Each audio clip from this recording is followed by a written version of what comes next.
guys, welcome back. So this is going to be my weeks 32 and 33 of pregnancy update. Before I forget, let me just show you my bump. So today I'm actually 34 weeks and 3 days, so I'm a little past due in making this, but I'm big. I'm definitely round. Yeah, my belly button has not popped out yet. Let me show you. Pull up my pants a little bit. I don't really have that line that much yet, like a little bit. Right here, the linea nigra or whatever it's called. And my belly button has not popped out. Just wanted to show you that first. Okay, so today is July 17th. I'm 34 weeks and 3 days. This was to summarize weeks 32 and 33, so I'm already 34 weeks. My bad. My pregnancy app, sorry, I'm still out of breath. My phone, on the day I'm filming this, says I'm 33 days until my scheduled C-section. If you didn't know, baby number 2, also a girl. We have a 2-year-old. She's 26 months-ish. Almost 26 months when I'm filming this. When baby's born, she'll be almost 27 months. Right now I am up about 9 pounds total. At the 20-week mark appointment, the anatomy scan, I was still like at -2 or 3 pounds. So I have put on, some weight, but it's compared to what I did last pregnancy, like my last pregnancy at this point, or my one with my daughter that's now 2, I think I was up already probably like 24 pounds, 22, 23 pounds at this point. So the fact that I'm only at like 9 pounds up, that's pretty good. So between weeks 28 and a half and like 31, that was my last 2 appointments before this one, I had lost 2 pounds. And then between weeks 31 and 33 appointments, I had basically regained that same weight back. So between 28 and 33 weeks, I weighed the same, but there was like a little, a down and then an up. But between 28 and 33 weeks, I weighed the same. Probably up a pound since then. That's week 34 and a half. My voice still sounds hoarse. I don't know what that's about. It could be my inhaler that he has me on, the Advair, because I do wheeze when I lie down. But if I take the inhaler, I don't have a problem, but that could be a side effect of the inhaler. So, I would rather be able to sleep and be able to breathe when I'm sleeping than have a perfectly clear sounding voice all the time. My church choir takes a break for the summer because it's a lot of retirees and snowbirds that go back up north for the winters or the summers, and so we don't really sing in the summer. So the last time I sang around Mother's Day every Sunday through there, and then I sang once in June, June 23rd maybe, something like that. I sang a solo at church, but other than that I haven't been singing at all, and I don't plan on it. We don't usually start rehearsals back up until October for the choir, so it doesn't matter if my voice is hoarse, is what I'm trying to get at. And as far as extracurriculars, things I'm involved in, I basically just work and then hang out with the family, you know what I mean? So that's good. All right, so at my 33-week appointment, the one thing that sticks out to me, well, 2 things. One is at my 31-week and 3-day appointment, the doctor, or 31 and 2 days, something like that, doctor said my fundal height was measuring 35 centimeters, not 31 and 2, And he was like, that's kind of ahead, but he didn't care because we'd had an ultrasound that day and the baby was only in the 65th percentile. I'd passed the glucose test. He's like, ultrasound measurements trump your fundal height. And then at my 33-week and 3-day appointment, I was measuring 35 and a half. So in 2 weeks, I hadn't even gone up that much, just a little bit. So I'm barely measuring ahead now. I was 33 weeks and 3 days, and I measured 35 and a half, which honestly, it's 2 weeks ahead, but compared to 3.5 weeks ahead, it's still pretty good. Now this baby, the more I look at the measurements of my 31-week and 2-day scan, the more I'm kind of confused over how big she's going to be. I know all these measurements are totally a range, really. They're not exact, and they can vary, they can be off, they can be all about how the position of the baby was at that moment, whatever. But I did notice they give you the humerus, the abdomen, the head circumference, the femur, something else, like abdominal cavity. They give you a bunch of different measurements, and then they take those measurements and they average them out to like your baby's overall percentile. And so mine were like 90th percentile, 80th percentile, 72nd percentile, 90th percentile, 80th percentile. And then the head, one of the head measurements, they do 2 for head, not head circumference, the other one, bioparietal, I still can't say that word, the BP Hadlock or something like that, was 7th percentile. So she was measuring really small in one position, and then all the other ones were 80th and 90th percentile, and then that averaged them out to 65th percentile overall. My daughter was born at 41 weeks at 9 pounds, and she measured at this appointment at the 65th percentile as well. And so I thought, oh, this baby's probably about the same size, but since she's going to be born 13 days sooner, since with my daughter I was 41 weeks, this one's going to be born via C-section at 39 weeks and 1 day, 13 days sooner, instead of 9 pounds, she'll be like 8 pounds. You know, they grow half a pound a week, so I thought I'd take off a pound for the 2 weeks early.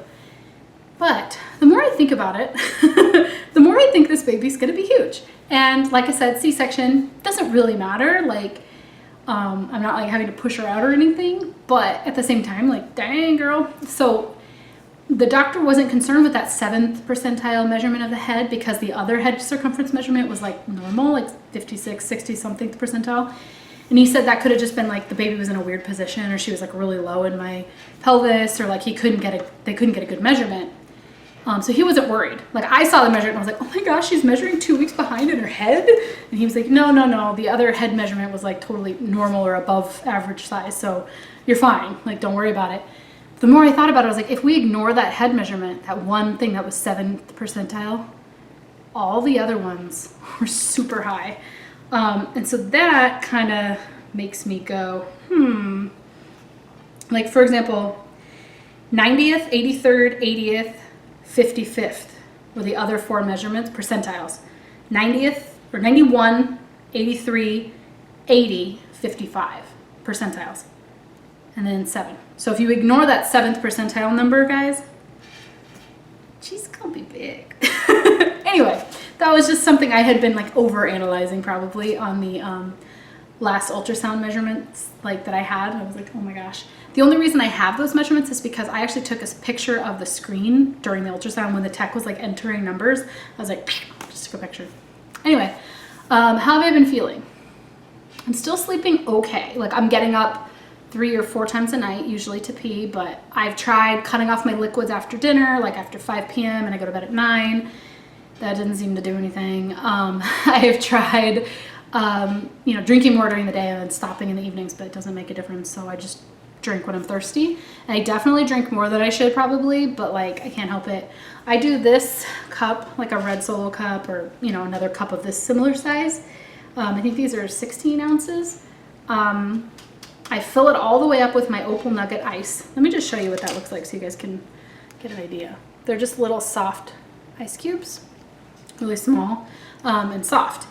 I fill it all the way up with ice, and then I do water, and I down this probably 8 times a day, at least, maybe 6 times a day on a bad day.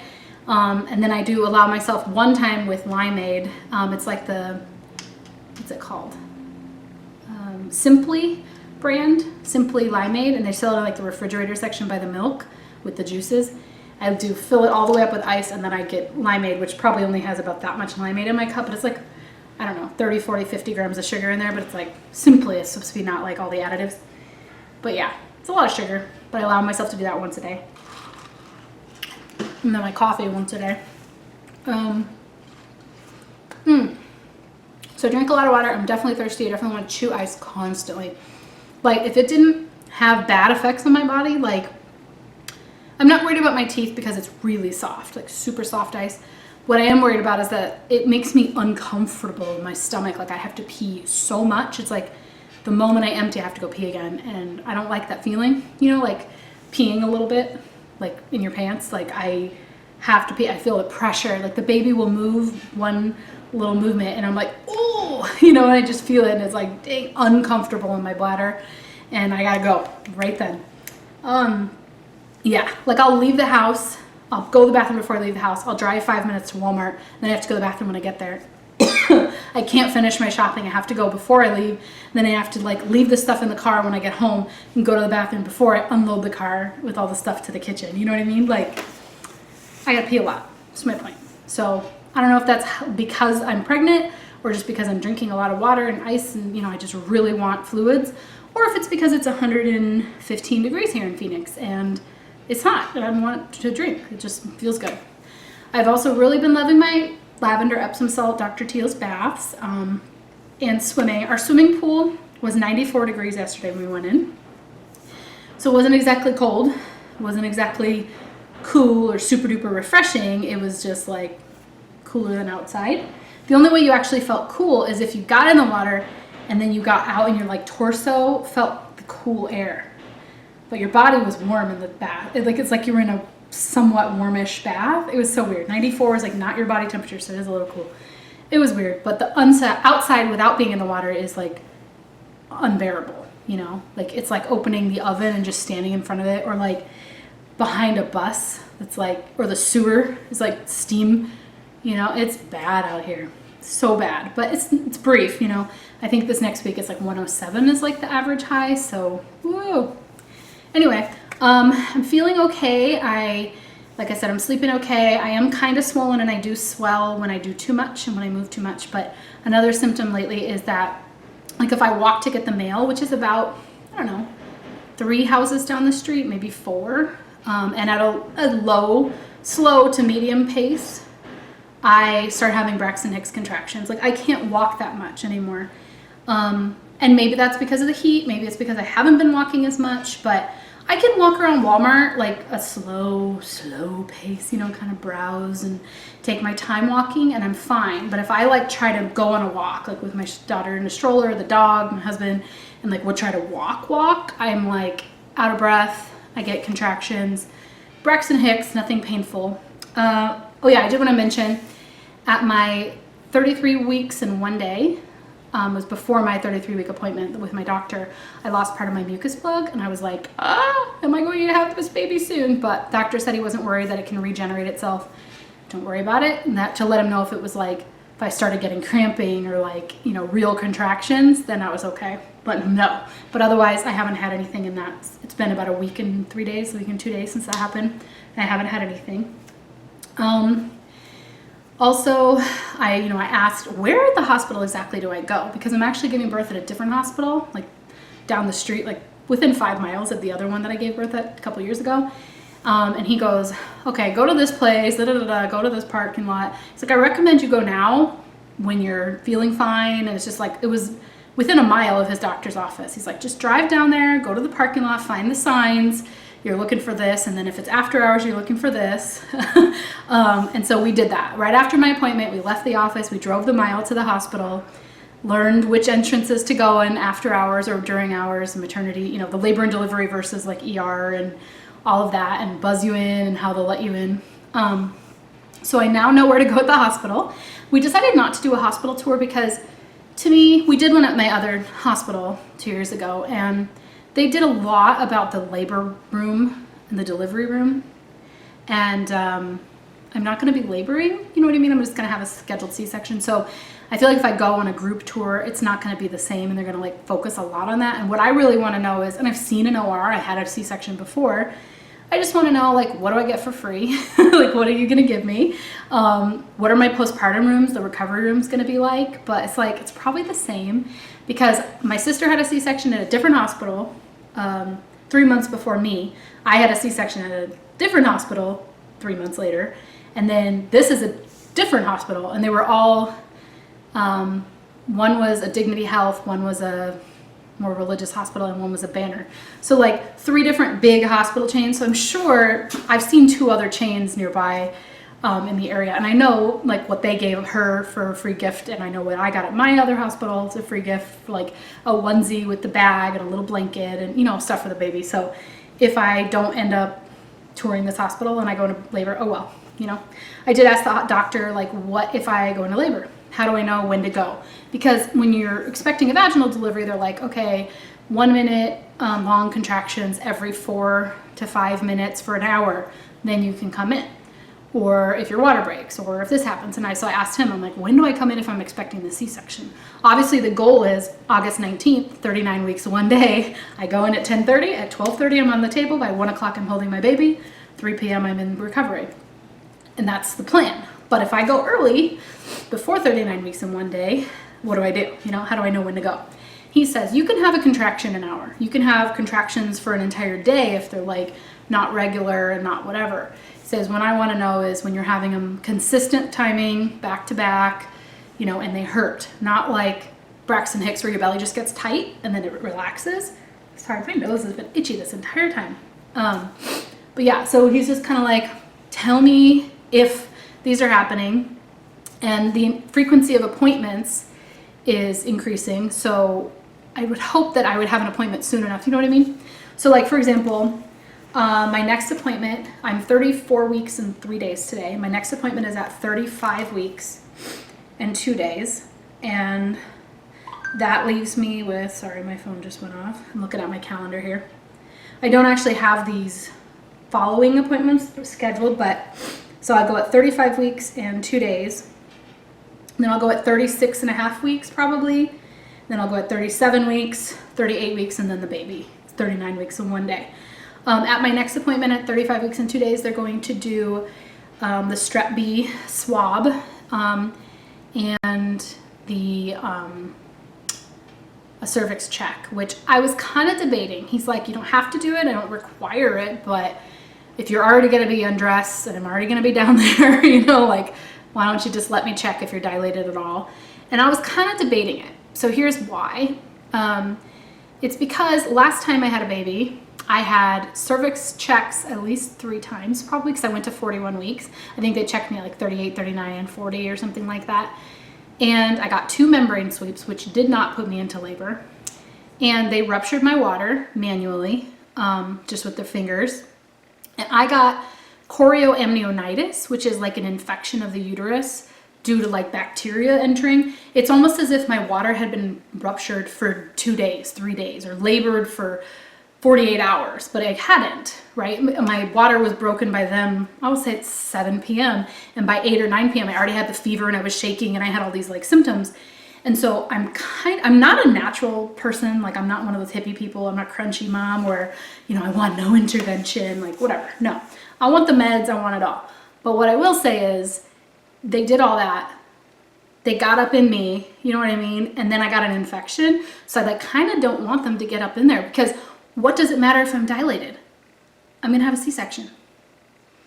And then because I know that it doesn't matter. Like if I can be 0 centimeters until 39 weeks in 1 day and I'm still having the baby. I could walk around at 3 centimeters for the next 5 weeks and then have a C-section.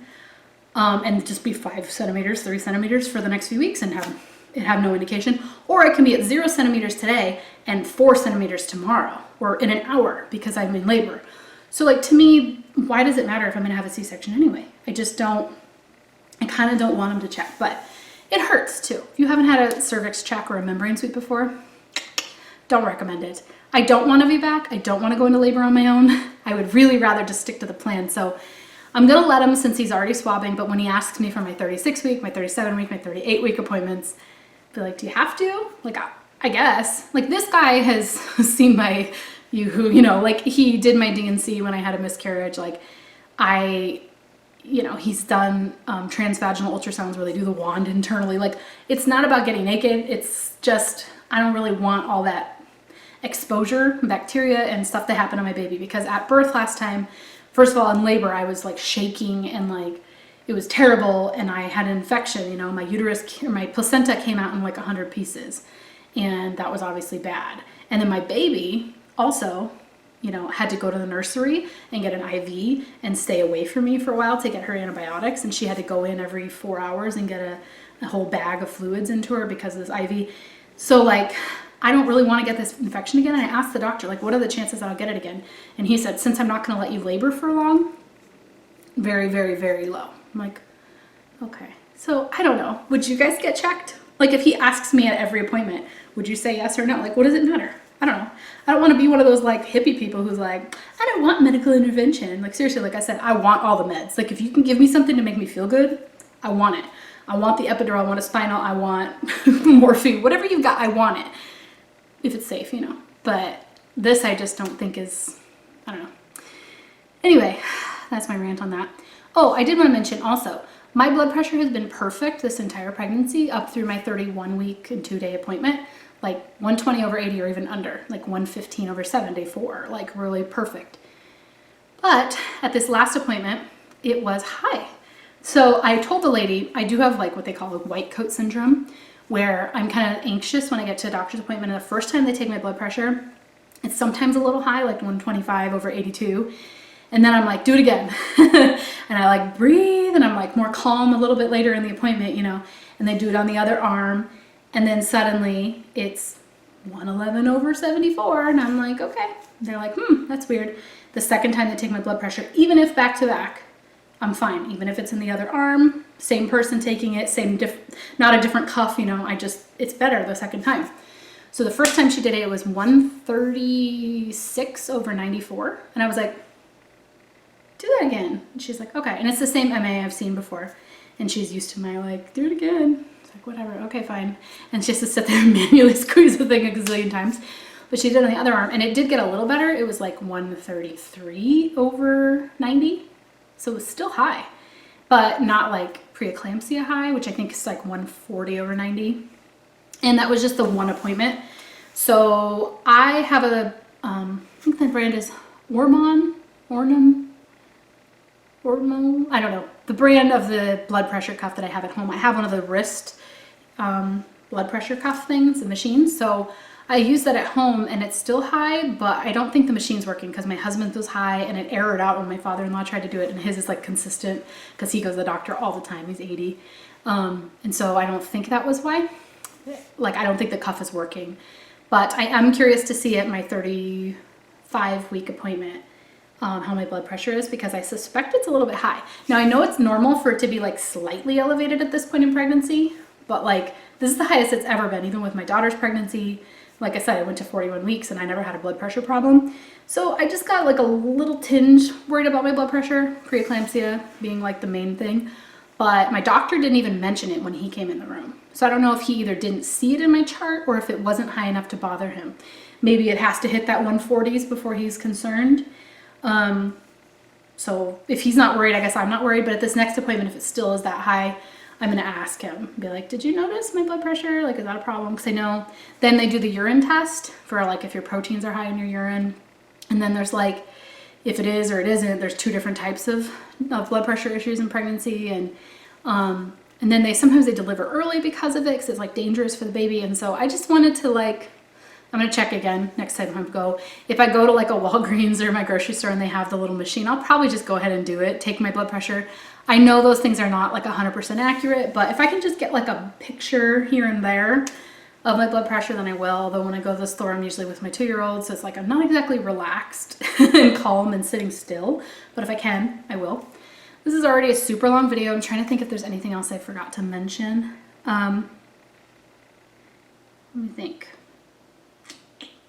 I haven't thrown up, or I did throw up once. A poopy diaper my daughter had just made me throw up.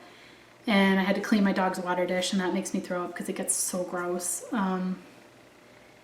And so I've thrown up like twice in the last month or 2. Not a big deal. But I do not like smells, still very sensitive to smell, and I'm obsessed with smelling my Epsom salts. Like seriously, I want to just stick my nose in the bag all day. And what else? Oh, hemorrhoids suck. They're really unpleasant. I have not been in the mood for anything sexual. It just like doesn't even, like, no thanks. Oh, I know what I was going to talk about. Was my, we were going to go with a vasectomy for my husband instead of like birth control or me getting my tubes tied. But I talked to my doctor about it when my husband was there in the room, and I was like, does it just make more sense for me to get my tubes tied? Like, you're already going to have me open. I'm already going to be on the table. What's the recovery like? Does it add to it? Is it way worse pain? And he goes, if your C-section is 100%, you're going to be at 102 or 103% if you add the C-section onto it with the tubes tying. And he talked about the hormonal like side effects. He's like, there really aren't any. And he said on their own, vasectomy is outpatient, and it's a major procedure, but it's not a big deal. And getting your tubes tied, or what is it called, ligation or whatever, tubal ligation, on its own is a very much more like intense procedure. They knock you out, you have to stay in the hospital, blah, blah, blah. And he goes, but if you're comparing already open for a C-section, tubal ligation, or a vasectomy, the tubal is way easier and way less. And he said, you know, to my husband, he looked at him and he goes, well, you owe her, like, she'll take one for the team, but you have to baby her that much more because she's really, I said, oh, so the 2 to 3% more recovery? And he goes, no, like 20%, because you're saving him a lot of trouble and a week or two off of work and all these things. So I'm like, okay. So we are going to go ahead and do that. I signed the papers to get my tubes tied. We will have 2 girls. And I asked him, like, I kind of panicked and I was like, can I change my mind? Like if I sign this right now? He's like, yes. You can change your mind. He's like, I will ask you on the day of your procedure, and then I will ask you again in the room. Like, and he said, at any point between the moment I actually do it, you can make your decision. He said, all I do is you're still going to ovulate and you're still going to have all that, but the sperm won't be able to travel up the fallopian tube to meet the egg. He's like, you're still going to ovulate. You're not going to have any of the other like hormonal symptoms. It's not like I'm doing a hysterectomy or anything. You're still going to be a woman. You're still going to have cycles. You're still going to have all that. You're just going to not be able to get pregnant. I'm like, okay. So sounds like it's a thing that people do when during their C-section, and so I'm gonna go ahead and do it. I am like, you know, still not 100% on the decision. Like, I'm only 32, and it makes me sad, like, to think that those years are over, like having kids. But then when you put it in terms of like how many more miscarriages do I want to have? Like, I lost 3 babies to get 2 babies. Do you know what I mean? Like, had a miscarriage, then had my daughter, then lost twins, and then I'm having this daughter. Do I want to have that anxiety again? Like, if everything's okay and all these worries and the miserable puking during pregnancy. But even if it was not the pregnancy part, it's expensive. And do I want to work an extra 5 years of my life in order to have another baby? Do I want to have to buy a bigger house and a bigger car and not sleep for another 2 years and, you know, breastfeed and have to go through all of this, get him sleeping through the night? Do I want to go through that again? And my husband is, let's see, he's 38. Do I want to wait 2 years and then have him be 40 when our kid's born? No, like, I don't want to do this again. So most of me knows this is our last baby and I'm fine with it. But I did come home and have my cry, you know, like, I don't want to be done having babies. Like, what if I change my mind? What if something happens to one of them and then I want to have another kid? Or what if something happened to my husband and I met someone else before I turned 40 and I wanted to have a baby with this new man? Like, what if something happened? Like, and he was like, our kids are fine. Our kids are healthy. We can always adopt. You know, like, if we really want another kid, we'll adopt. I was like, okay. So, like I said, I'm still, like, I'm pretty sure it's happening, but I did definitely have my freak out. So this is my longest update to date. I guess I'm just going to cut it off here. I will talk to you guys after my 35-week appointment, and that'll be my weeks 34 and 35 update, but probably a lot of the same information. Hope you guys enjoyed watching. Don't forget to subscribe if you haven't already. Oh, I did finish completely filming my hospital bag and packing it and everything. That's all done. I got out the bottles, the pump parts and everything, had my baby shower, got all that packed out, ordered what was left on my baby registry. Nursery is complete. I'm going to film the nursery tour probably today, very soon, if not. And I got my diaper bag. It's all loaded with the baby stuff. I got diapers. I got changing stations set up in our room and the baby's room and diaper trash can. Like, we're ready. Car seat's not in the car yet, but I'm only 34 weeks. So anyway, that is it for now. I hope you guys enjoyed watching. Let me know what other videos you want to see in this series down below, and I'll talk to you later. Bye.